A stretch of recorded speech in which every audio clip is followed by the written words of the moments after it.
Hello and welcome to the second Scouching Report for the 2021 NHL Draft. And these are some of my favorite reports to put together. Players that really excite me that don't get a lot of attention from other outlets, at least not from my perspective. And today we're going to be looking at USA NTDP defenseman Jake Martin. Now, at the beginning of the year, Jake Martin was one of the first glitter players. Now, glitter players is a term coined by Steve Laidlaw when I was on his podcast, and they refer to players who really stand out on multiple occasions when you're watching another player play.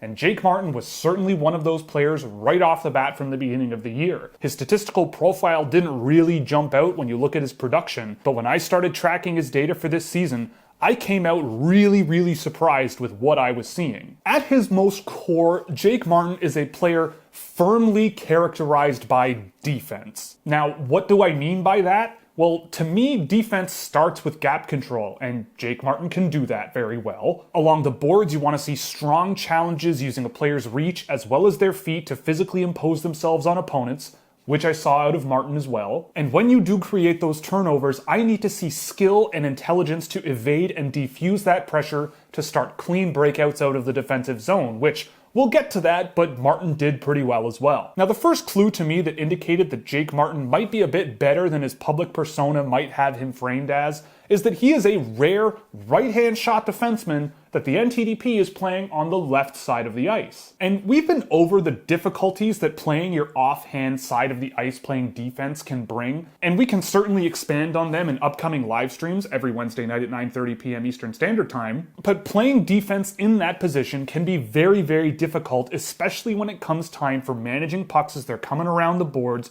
or covering ice and challenging players along the boards on your offside. And Martin certainly did not look out of place playing that position. Now, when looking at the data that I tracked for Jake Martin, it could be easy to point to his rate of dangerous shot attempts against, which puts him 23rd out of 29 defensemen that I've tracked this season, and automatically assume that he's just not a very good defensive player in the first place. But in that sample of defensemen, there are 3 NTDP defensemen: Martin, Luke Hughes, and Aiden Hreschuk. Of all of them, Jake Martin has the lowest rate of dangerous shot attempts against. And I will also freely admit that when it comes to pure offensive categories that I track, his impact is almost negligible. In terms of shot attempts with Martin on the ice, Martin is responsible for only 9.3% of them, and he is just one of 4 defensemen I have tracked that's under 10% in that metric. He had 2 dangerous shot attempts across my entire sample, and he had 2 dangerous pass attempts in my entire sample, and both of those dangerous pass attempts came in the same game. But when it comes to involving himself in defensive transitions, Jake Martin is one of 2 defensemen above 30% and one of 2 defensemen above a 26% defensive transition involvement and 20% offensive involvement. And what was most surprising to me out of Jake Martin's data is that as of time of writing, Jake Martin is the #1 defenseman I have tracked in 5-on-5 pass attempts with over 112 per 60 minutes. But on the downside, he sits 9th in completed passes per 60 minutes. But I do want to get into what, to me, makes Jake Martin so special as a defenseman, because I think it's very important to examine exactly the factors that go into a really good defensive player in the NHL Draft, because I do think that there are things that are undervalued about that area of the game when looking at prospects. So when looking at Jake Martin, there are no defensemen that I have tracked that per 60 minutes at 5-on-5 are involved in more defensive transitions. There might be players who have more defensive transitions coming their way, but in terms of players who actually challenge opponents and make them make a move to beat them, no one has done it more often than Jake Martin. And in that kind of a workload, when you look at opponents who maintain control on those transitions, Martin drops from #1 to #9. So what does that mean? In those defensive transitions, Jake Martin is allowing control on 28% of those defensive transitions. And in that kind of a workload, that percentage is remarkable. When it comes to defensemen involving themselves in opponents entering the defensive zone, he involved himself in the 2nd most amount of those transitions and came away allowing control on just 34% of those entries, which puts him 12th in my sample in that percentage,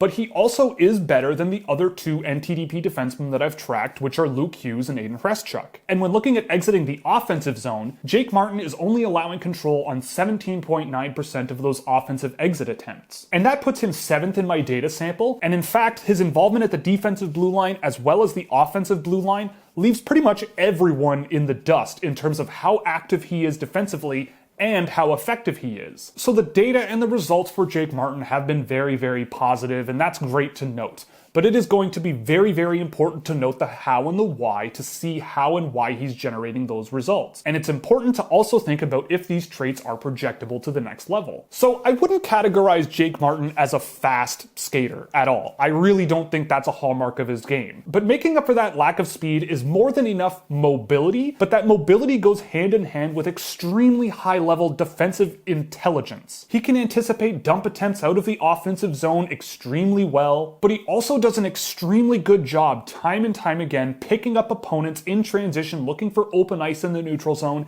and just sticking to them like glue. He has lateral mobility and a fluidity in transitioning from forward to backward skating far more often than not, where he just gets in the way a lot of the time, and if there are loose pucks in the neutral zone or defensive zone to be had, he knows where to be in order to put himself in position to get to that puck first. When it comes time to chase down opponents with the puck, he leads with his reach while keeping his feet moving and does an excellent job of stripping pucks off of opponents. He can pressure opponents to the outside of the ice and just make them make decisions they don't want to make. And this is something I noted with Caden Gooley last year and is a big reason why Caden Gooley to me was one of the premier defensive players in last year's draft. He has multiple layers with which he can defend. Jake Martin will lead with his stick first, try to get in a stick lift, try to simply strip the puck off of an opponent, but positions his body in such a way where physical contact, while being secondary, is never out of the question. And there were many occasions where I found that if his stick play didn't really work out,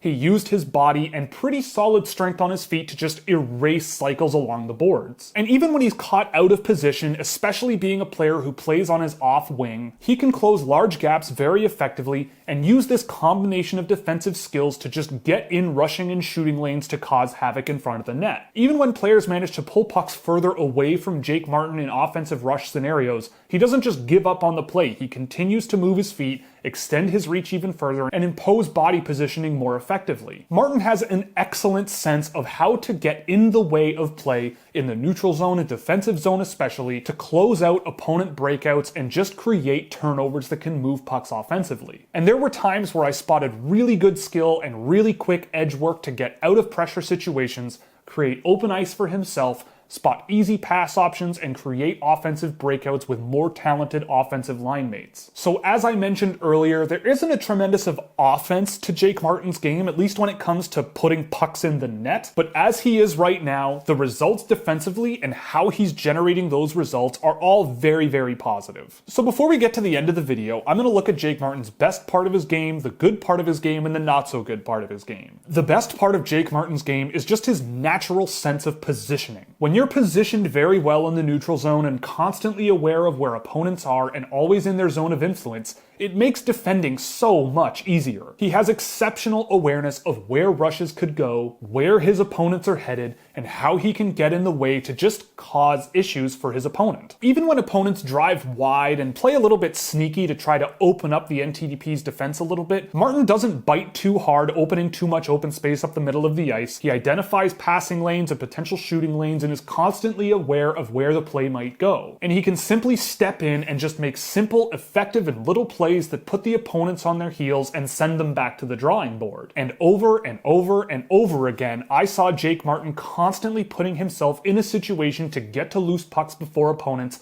escape pressure, and create space for himself to get the puck to a line mate to move pucks offensively. And all of this is done without him needing to be necessarily quick or aggressive or physical. He just knows what needs to be done and executes in a very, very intelligent way. The good part of Martin's game is just his raw and fundamental ability to separate pucks from opponents. It is one thing to be positioned well and in the right spot at the right time and constantly being aware of opponents, but when push comes to shove as a defenseman, you still need to get the puck back. And Martin does it effectively through multiple layers of defensive options, be it with his stick, with his body, or with his positioning just to get in the way. And using all of these traits in conjunction to drive positive defensive results is something that I don't really see in a ton of young defensemen. Some traits they have at a very high level and others are not, but it is rare to find an all-around player that is pretty solid at everything combined and can work through the layers one at a time to try to strip pucks from opponents. He's constantly using his reach effectively, he's strong with his stick to try to separate pucks that way, and if that fails, he's not afraid to move his feet a little bit and get involved physically to try to erase play. But chasing that physical play initially is where I think a lot of young defenders go wrong, especially in North America. So using that physical play as a secondary option while still being effective with it is something that makes Jake Martin shine a little bit brighter in my books. And I would say that for a player of this type, his strength on his feet at this level is fine and should improve over time when he plays with Wisconsin in the NCAA. He can selflessly use his body to maintain space so that teammates can fetch pucks after he's freed them up. This is a selfless player that really plays solid defense first and doesn't really put too much on his plate offensively. Now for the not so good part, and honestly, I can totally understand if some people have gone to watch Jake Martin and come away with a completely different understanding from what I've seen. He was prone to some uncharacteristically very poor challenges in open ice, and when faced with serious speed blazing up the ice at the USHL level, he can get crossed up a little bit and beat a little bit too easily and beaten on puck retrievals more often than he usually is. So getting more comfortable in those difficult situations and keeping his feet moving and further refining his footwork should help make that a little bit better, but it was something that I noted, and if we're talking about projectability, the game's not going to slow down from here. I'm not particularly concerned about it, especially if his skating can improve and his strength can improve over time, but it is something that I noted, and often enough where I could absolutely see how people don't really see the defensive player that I saw. But the other thing I wanted to bring up in this section of the video is just his vision of the ice with the puck on his stick is hit or miss at best. Yes, he was number 1 in pass attempts per 60 minutes at 5-on-5 amongst defensemen I tracked this year, but man, Jake Martin is going to need to cut down on the careless passes around the ice and passing to nobody or sending pucks off the glass and out just to defuse pressure no matter what. That's not really going to fly in the modern NHL, at least in a system that I would be interested in playing. And while his retrieval and turnover generation ability was very, very good, he was more than willing to hand possession back in the neutral zone far more often than I would have liked, and in some of the games I sampled with very poor dangerous shot attempt percentages, that was a large factor in driving those percentages. It wasn't constantly a question mark, which gives me hope, but there were many situations where I felt that a quick head check and spotting a line mate, even if it was his defensive partner deep in his own end, might help sustain offensive pressure a lot more. There were some games where he was much more reliable than others, but it wasn't consistent enough for me to really feel confident about him as a puck-moving defenseman offensively, especially for a player that's number 1 in pass attempts in my entire sample. And while there were moments where he was aggressive in the offensive zone, trying to break up breakouts before they even start, he doesn't really have the speed or aggression to really pull that off consistently. So he's going to need to either develop a little bit more quickness over time and a little bit more speed in a straight line, or he's going to need to be more consistent, relying on his more positive traits when it comes to neutral zone positioning and positioning in the neutral zone to try to break up those breakouts once they do enter the neutral zone or enter the defensive zone. And personally, I think I might gravitate towards the latter because when he played more with the latter style of play, he was much more stable and much more effective. So to me, Jake Martin is going to be a fascinating case study that I'm going to have my eye on for quite a few years. He's conservative, but he's conservative in a way that I think is very useful for the modern game of hockey. He'll sit back in the neutral zone a little bit, but with his positioning and mobility and awareness, he really knows how to clog rushing lanes and create turnovers in the neutral zone. If need be, he gets involved with his stick and then gets involved with his body to separate players from pucks or pucks from players, and has enough skill and mobility to create space, find teammates, and just send simple outlet passes to turn play around. And honestly, when I look at Jake Martin, if the puck management and vision of the ice takes a bit of a step while he spends some time in Wisconsin, and he doesn't rely so much on just blindly passing the puck away or sending the puck off the glass and out a little bit more often than I would like, there could be a really interesting dynamic defenseman here. There's decent puck skill, I would say, but if that takes another step, he could evade pressure more effectively, and if his skating can improve a little bit in a straight line especially, he might be able to create a little bit more space when he's trying to escape pressure to make him even more of a dynamic two-way player. But right now, this is a player who is strongly characterized by defense first, and he already is playing very effectively defensively, so I'm very fascinated to see where his career goes. To me, this is a pretty clear case of a legitimate project pick.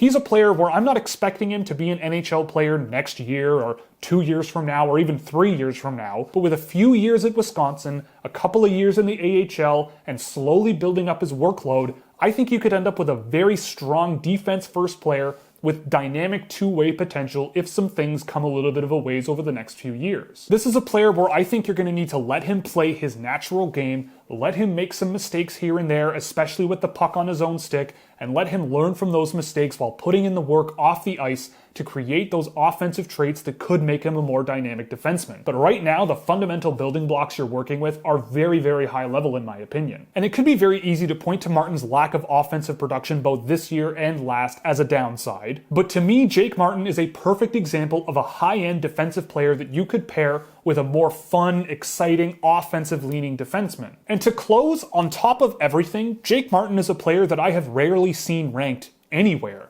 And when he is ranked, he's ranked as about a mid-round pick. He's got a C rating from NHL Central Scouting. And to me, when looking at a player who puts up such promising, pure defensive results, especially when you compare it to much more highly regarded teammates such as Aiden Horeszchuk, and especially a top pick like Luke Hughes, Jake Martin could be a perfect example of a who-knows pick, where you pick him, you let him develop in college, let him earn the minutes that he's going to earn through his defensive play, try to build on the dynamic offensive potential. You could end up with a solid defensive NHL player that drives good results and pick him up much later in the draft than he should have gone. So that's it for this Scouching Report. I hope you enjoyed. If you did, you can click all the buttons you see below me so you never miss another one. If you really liked it, you could subscribe on Patreon or here on YouTube by clicking join below. You'll get early access to videos, exclusive written reports for all videos, as well as extra blog posts on McKeen's hockey, data sheets for hundreds of drafted and undrafted prospects around the world, merchandise discounts, and plenty of other goodies. Or you could pick up some merchandise from the Scouchwear shop, where 50% of all profits go to the Women's Sports Foundation. So that's it, and we'll see you in the next one.